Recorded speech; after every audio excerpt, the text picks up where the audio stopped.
Les amis, bienvenue, j'espère que vous allez bien, j'espère que vous êtes en forme. Aujourd'hui, débriefing du deuxième jour des essais de pré-saison. Comme je vous l'avais annoncé hier, il y a certaines écuries que je n'avais pas pu aborder, ou même le ressenti des pilotes. C'est ce qu'on va faire aujourd'hui, bien sûr, avec une petite touche technique, comme toujours. Et d'ailleurs, commençons par Red Bull. Alors Red Bull, hier, j'ai oublié de vous signaler certaines choses sur cette monoplace, puisque vous avez été nombreux également à me le faire remarquer. Au niveau des entrées d'air, puisqu'il n'y a pas seulement celles verticales et horizontales, il y en a évidemment d'autres. Alors déjà, je rappelle, voilà, la verticale et l'horizontale juste au-dessus, qu'on n'avait pas vu lors de la présentation. Mais il y a également, exactement ces deux entrées d'air au niveau du halo. Alors je vous ai pris cette photo parce que là on les voit plutôt bien. Il y a une autre photo juste après où on les voit encore mieux, mais comme vous pouvez le constater, voilà, des entrées d'air d'une sorte de bazooka, le Cannon Cooling, voilà, qu'on voit beaucoup mieux juste ici. Autre aspect, c'est les outlets que je n'avais pas vu hier pour le coup. Voilà, des outlets au niveau du Cannon Cooling, encore une fois, qui vont permettre de ressortir l'air. Et comme vous pouvez le constater, là on voit encore mieux ces entrées d'air au niveau du halo, et toujours avec cette boîte à air triangulaire. Voilà, encore une autre entrée d'air pour venir refroidir l'intérieur de la carrosserie. Donc voilà, concernant les entrées d'air de la Red Bull, le travail qui a été fait sur le halo et même sur les pontons est juste monstrueux, franchement, et même ça se ressent également dans les lignes droites, rien que en fin de ligne droite, la Red Bull fait un bruit qui est différent par rapport aux autres monoplaces. Je vous invite, pour ceux qui ont la F1 TV Pro, à aller sur la caméra de Max Verstappen ou de Sergio Perez. Aujourd'hui c'était Sergio Perez, mais d'écouter attentivement dans les 400-300 derniers mètres d'une ligne droite, sur la ligne droite principale. C'est là où la Red Bull est extrêmement rapide, franchement. Même sans DRS, en termes aérodynamiques, il y a vraiment quelque chose en plus sur cette monoplace, et même certaines pièces sans doute qui sont intégrées à l'intérieur de la monoplace qu'on ne peut pas forcément voir malheureusement à l'œil nu. Mis à part cela, au niveau du comportement, elle se comporte extrêmement bien.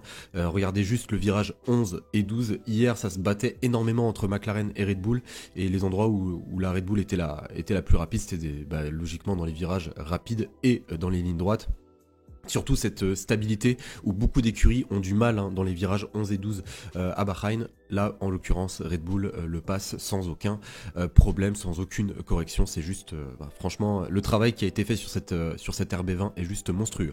On continue donc avec Ferrari. Alors Ferrari, le ressenti est plutôt bon pour les deux pilotes. La voiture est bien née, ça c'est Charles Leclerc qui nous l'a dit. D'ailleurs, Charles Leclerc nous a dit qu'il était encore trop tôt pour se fier au temps. Les écuries étaient sur différents programmes, donc les temps n'étaient pas très significatifs. Moi, je suis totalement d'accord avec lui, et je vous l'avais déjà dit de toute manière hier. Alors malheureusement pour Ferrari, ils ont connu un gros problème ce matin, voilà, notamment à cause d'un vibreur. Une partie du vibreur s'est détachée et ça a causé d'énormes dégâts sur le fond plat de la Ferrari de Charles Leclerc. Donc même la séance du matin a dû être écourtée. On a repris la séance vers midi, donc c'était assez compliqué pour eux malheureusement. Il y a eu un changement significatif bien sûr sur le fond plat. Tout le fond plat a dû être changé. On n'a pas pu le voir puisque Ferrari ont caché tout ça pour pas qu'on puisse visualiser bien sûr le fond plat. En tout cas, la voiture se comporte plutôt bien. C'est la voiture la plus rapide sans DRS en termes de puissance moteur, et même Ferrari n'ont même pas déployé toute leur puissance moteur. De toute façon, aucune écurie vont déployer logiquement leur puissance moteur avant la semaine de Grand Prix, et même la voiture se comporte exactement comme les simulations l'avaient prédit. Donc ça c'est encore une très très bonne chose pour Ferrari. On attendra demain pour encore plus d'informations. On continue avec Aston Martin. Alors Aston Martin, eux, ils ont fait plusieurs tests aérodynamiques, on peut le voir rien qu'avec la peinture sur les côtés de la monoplace. Alors je trouve que c'est assez intéressant de voir comment la peinture se déplace en dessous et au-dessus du ponton. Il n'y en a pas énormément sur les côtés, on peut bien le constater. Donc ça c'est déjà une première chose. Et seconde chose dont j'ai oublié de vous parler hier quand j'ai évoqué Aston Martin, c'est bien sûr l'entrée d'air. Un peu style ce que ont apporté Mercedes. Voilà, ça reprend un petit peu le style Mercedes. Une entrée d'air qui va venir refroidir l'avant de la monoplace, et en même temps une pente, voilà, qui va venir exactement rejeter l'air sur le casque des pilotes, qui va venir refroidir le pilote tout simplement. D'ailleurs, Mercedes, parlons-en, puisqu'on a eu d'autres informations, et là j'avoue que je suis un petit peu dégoûté de ce que j'ai pu voir. Honnêtement, c'est par rapport, encore une fois, à cet aileron avant qui pose énormément de problèmes à Mercedes. Non pas qu'il pose de problèmes en termes aérodynamiques, mais il pose des problèmes en termes de légalité, puisque là la FIA sont encore une fois en train de se pencher sur la légalité de cet aileron avant. Je ne vais pas re-rentrer dans les détails, je vous l'ai déjà expliqué dans la vidéo d'hier, donc je vous invite à aller la voir, mais je trouve que c'est assez perturbant comme information et je trouve ça assez décevant de la part de la FIA, puisque Mercedes ont conçu cet aileron avant en connexion directe avec la FIA, et la FIA leur ont dit bah écoutez, pour l'instant c'est pas illégal, continuez jusqu'à l'introduction de cet aileron avant, et aujourd'hui ils veulent l'interdire parce qu'il y a des plaintes de certaines écuries, parce qu'ils ont peur que cet aileron avant projette trop d'air sale à l'arrière. Donc sa légalité dépendra bien sûr de la quantité d'air sale que va rejeter cet aileron avant, et même également de son impact aérodynamique sur cette Mercedes. J'ai tendance à croire que s'il a un impact significatif sur les performances de la Mercedes à l'avenir, et bien là c'est du 90% que ça sera illégal, et c'est extrêmement dommage puisque ça pourrait handicaper Mercedes pendant toute la saison. Je rappelle que même les autres pièces de la monoplace sont en relation directe avec cet aileron avant, et d'ailleurs il y a des tests avec Lewis Hamilton lors de l'après-midi qui ont été faits sur cet aileron avant et sur les suspensions de cette Mercedes. On continue avec Haas. Alors Haas, c'est une écurie que je n'ai pas pu aborder hier. Et je suis quand même, je suis pas surpris, hein, ça galère, les pilotes galèrent. Pourtant, Haas ont parcouru un très grand nombre de tours hier. C'était d'ailleurs l'écurie qui avait parcouru le plus de tours avec Red Bull. Ils s'attendent à être la lanterne rouge de cette saison, ça se voit. Petite particularité avec Haas, c'est que c'est également la seule écurie à avoir opté pour des suspensions de poussée à l'avant et de traction à l'arrière.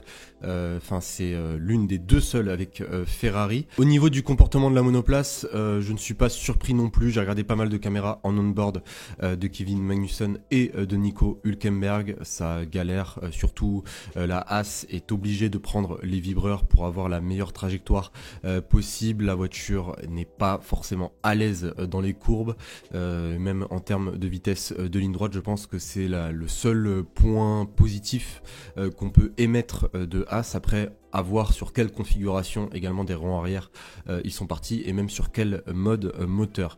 En tout cas, rien de très intéressant à signaler au niveau de Haas, ça galère, et je pense que pour les premières courses, ça sera le bon dernier, on va dire, de cette saison. On continue donc avec Williams. Alors Williams, on a pu apprendre quelques petits détails concernant la monoplace, et c'est pas des détails qui me font très plaisir. Pour Williams, il y a deux aspects qui m'ont dérangé, on va dire. Il y a déjà le premier aspect qu'on a pu apprendre, et le deuxième qui est vraiment très visible hein, pour le coup.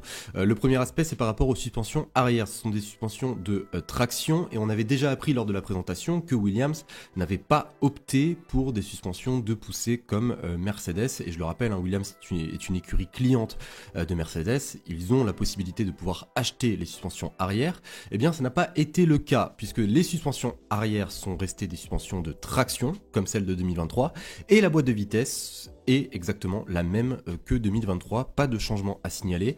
Donc on peut forcément se dire que là, la Williams qu'on a sous les yeux, c'est une vieille Williams pour le coup, et en fait tout cela viendrait d'un problème de budget. Williams n'avait pas le budget nécessaire pour pouvoir se procurer les nouvelles pièces que leur proposait Mercedes. Alors est-ce qu'ils ne les ont pas achetées pour un problème de budget, ou est-ce que ils ne les ont pas achetées tout simplement parce qu'ils se concentrent sur la nouvelle réglementation 2026?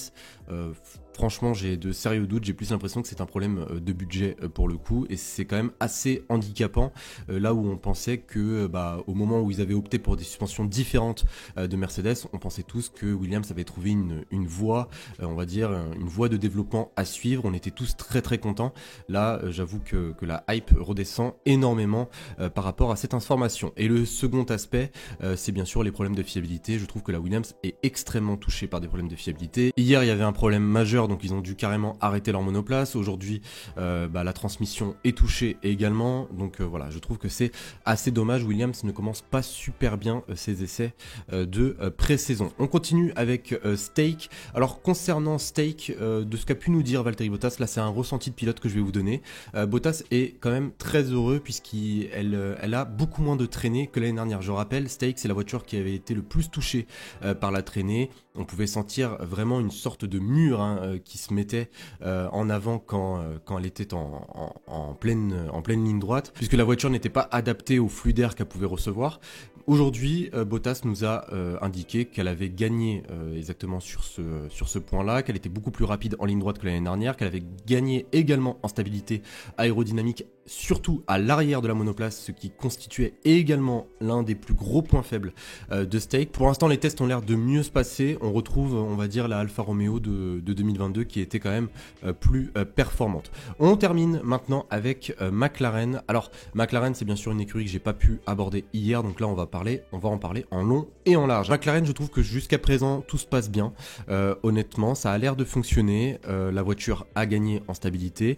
Il y a un petit peu de grip quand même qui manque dans certains virages. Lando Norris, on a pu le voir glisser à certains moments en entrée ou même en sortie de virage, donc c'était quand même assez compliqué à ce niveau-là. Ça reste encore une fois des tests, pas de panique. Maintenant, ce qu'on a pu apprendre, et ça c'est de la part d'Andrea Stella, à la base c'était des rumeurs mais maintenant c'est confirmé, McLaren ne s'attendent pas à jouer la victoire dès les premiers Grands Prix, puisqu'il y a un énorme package d'évolution qui devrait arriver dès le Grand Prix du Japon.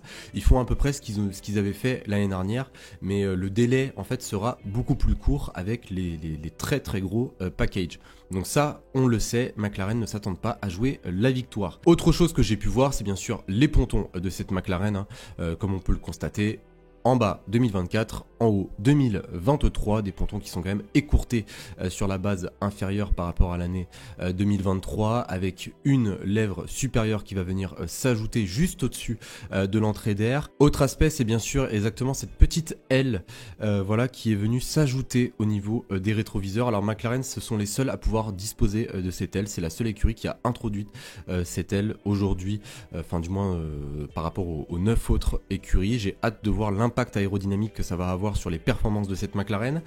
Si on parle maintenant des suspensions, alors les suspensions avant sont toujours des suspensions de traction, voilà, ce sont les mêmes que celles de l'année dernière. Par contre, petite particularité, c'est au niveau de la géométrie de la suspension qui a quand même énormément changé. Si on regarde, regardez ici, là, ça c'est la McLaren de 2023, en dessous la McLaren de 2024, on peut bien constater que ce bras de suspension a été élargi sur celle de 2024, sur le triangle supérieur. Voilà, ça a été élargi énormément, sûrement pour une meilleure connexion entre tous les composants de l'avant de cette monoplace. Il y a eu un petit rapprochement bien sûr au niveau du triangle inférieur et exactement un élargissement au niveau du triangle supérieur. Et également pour retrouver cet effet d'anti-plongée. Voilà, puisque McLaren l'année dernière c'était très très compliqué sur les freins. Ça va leur donner un ressenti différent au niveau du freinage et les pilotes vont avoir beaucoup moins en fait l'effet que la voiture se déplace brutalement vers l'avant au moment du freinage, et ça va même changer en fait leur ressenti par rapport à la pédale